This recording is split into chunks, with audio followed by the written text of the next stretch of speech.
Bike ಮೇಲೆ ಹೊರಟಿದ್ದ ಸವಾರನ ಮೇಲೆ ಏಕಾಏಕಿ ಮೇಲಿನಿಂದ ಕಿತ್ತು ಬಿದ್ದ ಮರದ ಕೊಂಬೆ ಆ ಯುವಕನ ಬದುಕನ್ನೇ ಕಿತ್ತುಕೊಂಡಿದೆ.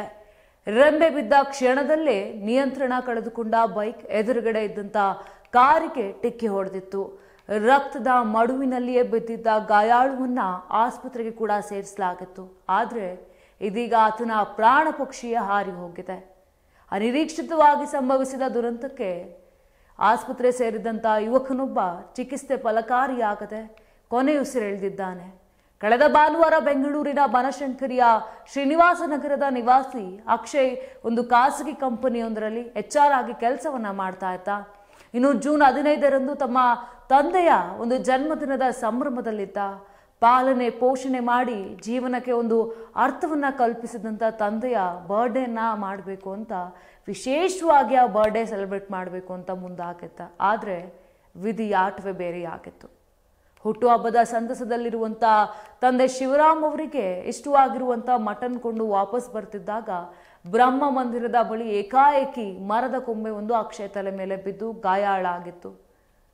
ಇನ್ನು ಮರದ ಕೊಂಬೆ ಬಿದ್ದ ಹೇಟಿಗೆ ಅಕ್ಷಯ್ ರಸ್ತೆಯ ಮೇಲೆ ಪ್ರಜ್ಞೆಯನ್ನ ಕಳೆದುಕೊಂಡು ಕುಸಿದು ಬಿದ್ದಿದ್ದ. ಬಳಿಕ ಏನು ಅಕ್ಷಯ್ ಇದ್ದ ಅವನನ್ನ ತ್ಯಾಗರಾಜನಗರದ ಪ್ರಶಾಂತ್ ಆಸ್ಪತ್ರೆಗೆ ದಾಖಲು ಕೂಡ ಮಾಡಲಾಗಿತ್ತು. ಇತ್ತ ಮರದ ಕೊಂಬೆ ಬಿದ್ದಿದ್ದಕ್ಕೆ ತಲೆ ಭಾಗದಲ್ಲಿ ಗಂಭೀರ ಗಾಯವಾಗಿತ್ತು. ತಲೆಯಿಂದ ನಿರಂತರವಾಗಿ ರಕ್ತಸ್ರಾವ ಕೂಡ ಆಗ್ತಾ ಇತ್ತು. ಇನ್ನು ರಕ್ತ ನಿಲ್ಲದ ಕಾರಣ ಅವನನ್ನ ಜಯನಗರದ 3ನೇ ಬ್ಲಾಕ್ನಲ್ಲಿರುವ ಅಪೋಲೋ ಆಸ್ಪತ್ರೆಗೆ ಸೇರಿಸಲಾಗಿತ್ತು. ಬಳಿಕ ಮೆದುಳಿಗೆ ತೀವ್ರ ಪೆಟ್ಟು ಬಿದ್ದು 12 ಚೂರಾಗಿತ್ತು ಅನ್ನೋದು ಸ್ಕ್ಯಾನಿಂಗ್ ರಿಪೋರ್ಟ್ನಲ್ಲಿ ತಿಳಿದು ಬರುತ್ತೆ. ಆದರೂ ಅಕ್ಷಯನಿಗೆ ಹೊಸ ಜನ್ಮ ನೀಡಬೇಕೆಂಬ ಒಂದು ಮಹಾದಾಸೆಯಿಂದ ವೈದ್ಯರು ಆಪರೇಷನ್ ಕೂಡ ಮಾಡಿದ್ರು. ಆದರೆ ಪ್ರಜ್ಞೆ ಕೂಡ ಬಂದಿರಲಿಲ್ಲ. ಈಗ ಕಂಡುಬಿಡ್ತಾನೆ, ಇನ್ನಷ್ಟು ಸ್ವಲ್ಪ ಹೊತ್ತು ಕಂಡುಬಿಡ್ತಾನೆ ಅಂತ ಅಕ್ಷಯ್ ಗೆದ್ದೇಳ್ತಾನೆ, ಗೆದ್ದೇಳ್ತಾನೆ ಅಂತ ಕುಟುಂಬ ವರ್ಗದವರು ಒಂದು ರೀತಿ ಜಾತಕ ಪಕ್ಷಿ ಅಂತ ಕಾಯ್ತಾ ಇದ್ರು.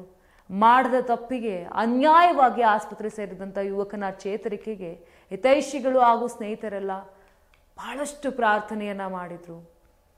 ತಂದೆಯ ಇಷ್ಟದ ಮಟನ್ ತರಲು ಹೋಗಿ ಸಾವು ಬದುಕಿನ ನಡುವೆ ಹೋರಾಡ್ತಿದ್ದಂಥ ಅಕ್ಷಯ್ ಬದುಕಿ ಬರಲೆಂದು ಇಡೀ ಕನ್ನಡಿಗರೆಲ್ಲರೂ ಕೂಡ ಹಾರೈಸಿದ್ರು. ಅಲ್ಲದೆ ಪೂಜೆ ಪುನಸ್ಕಾರಗಳು ಹಾಗೂ ಹೋಮ ಹವನಗಳನ್ನು ಕೂಡ ನಡೆದಿದ್ವು. ಆದರೆ ಎಲ್ಲ ಪ್ರಾರ್ಥನೆ ಹರಕೆ ಹಾಗೂ ಪೂಜೆಗಳು ಯಾವುದು ಕೂಡ ಫಲ ನೀಡದೆ ಇಂದು ಅಕ್ಷಯ್ ತನ್ನ ಜೀವನದ ಯಾತ್ರೆಯನ್ನು ಮುಗಿಸಿದ್ದಾನೆ. ತನ್ನ ತಂದೆ ಹಾಗೂ ಅಜ್ಜಿಯೊಂದಿಗೆ ವಾಸವಿದ್ದಂಥ ಅಕ್ಷಯ್ ಇಡೀ ಮನೆಯ ಜವಾಬ್ದಾರಿಯನ್ನು ನಿರ್ವಹಿಸ್ತಾ ಇದ್ದ. ಅಲ್ಲದೆ ತಾನೇ ಅಡುಗೆ ಮಾಡೋ ಮೂಲಕ ಒಂದು ರೀತಿಯಾಗಿ ಅಕ್ಷಯ್ ಆ 2 ಹಿರಿ ಜೀವಗಳ ಹೊಟ್ಟೆಯನ್ನು ತನಿಸ್ತಾ ಇದ್ದ. ಆದರೆ ಇದೀಗ ಮಗ ಇನ್ನಿಲ್ಲ ಎಂಬ ಸುದ್ದಿ ಅಸಹಾಯಕ ಕುಟುಂಬಕ್ಕೆ ಬರ ಸಿಡಿಲಿನಂತೆ ಅಪ್ಪಳಿಸಿದೆ. ಮಗ ಕೊನೆಯುಸಿರೆಳೆದಿರುವಂಥ ವಿಚಾರ ತಿಳಿದು ತಂದೆ ಈಗ ಆಘಾತಕ್ಕೊಳಗಾಗಿದ್ದಾರೆ. ಯಾರಾದರೂ ಕೂಡ ತನ್ನ ಮಗನೇ ಸಾವನ್ನಪ್ಪಿದ್ದಾನೆ ಅಂತ ಹೇಳಿದ್ರೆ ಆ ತಂದೆಗೆ ಹೇಗೆ ಆಗಬೇಡ.